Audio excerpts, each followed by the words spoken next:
Coming to another trend we have seen, hopefully seen, let's see, within the last years, sustainability in debt financing. You just pointed out you're long in the business as well. Within the last 3-4 years, we were heavily focusing on the topic of ESG, sustainability. Now, with also the changes in the US, let's see where this is going towards. How is your view in Central Eastern Europe? Are there still growth buckets of your investors as well as the companies there investing into sustainability, doing financing also from your point of view as ACP here? We consider the ESG topic extremely important. We have not waited for this government or that government, I think, because we are completely apolitical. But we have 7 years ago, we invested in the largest plastic recycler in the Baltics that we just sold last year.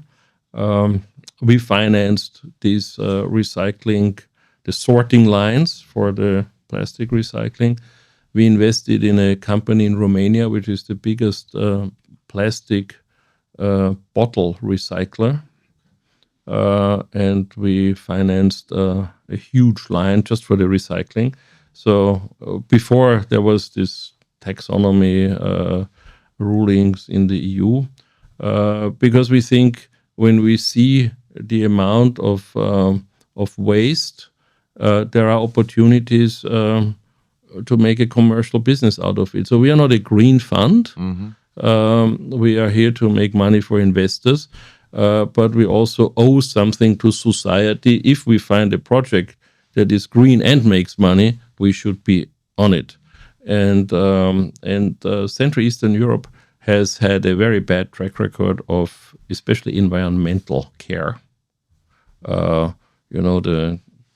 the communist times, these factories were just put up and they were coal-fired. It was about fulfilling the 5-year plan. That was the Vyplnění plána, as they call it. And whether the water is coming out without a filter didn't matter. And this is the turnaround only started after the Iron Curtain broke down. So it only 35 years ago. First 5 years nobody cared, but it's about 30 years that this is on the minds. And then, of course, there were not enough resources to invest into environmental topics, which are now there. Also, the EU is financing a lot of that. Another very, very useful application of EU funds. So we have a lady that is the ESG director, and she does nothing but that. But her main job is sort of a teaching job, because we need to convince our portfolio companies that this is important, because we only work via our portfolio companies, and especially in the SME sector, that's difficult. No, they don't have a separate person to look after this, that. Yeah. And usually, you have to talk to the CEO or to the owner and say, and by the way, this is what you also have to be doing. And he said, yeah, but I have my customers and I have my suppliers and I have the market. Leave me alone with this. Yeah? So the preparedness is, I would say, limited. And she has a wonderful way of explaining why it is important.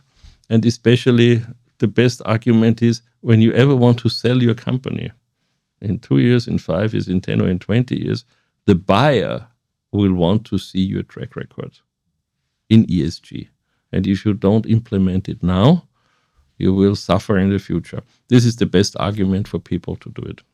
Which means that in order to support kind of a positive trend in terms of, climate change, it will not go via ideology, but actually it's the business making it happen, supporting all these sustainability topics, and thus teaching clients and consumers to a certain extent, talking about Eastern Europe in particular.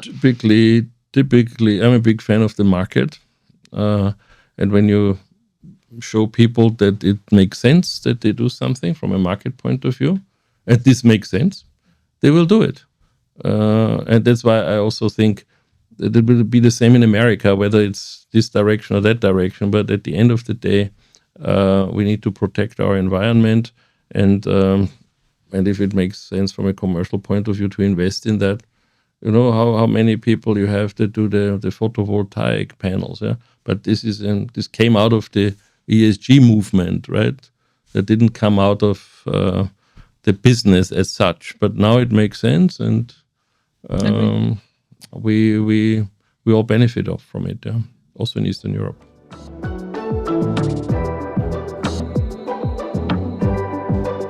Raiffeisen Bank International. Make it happen.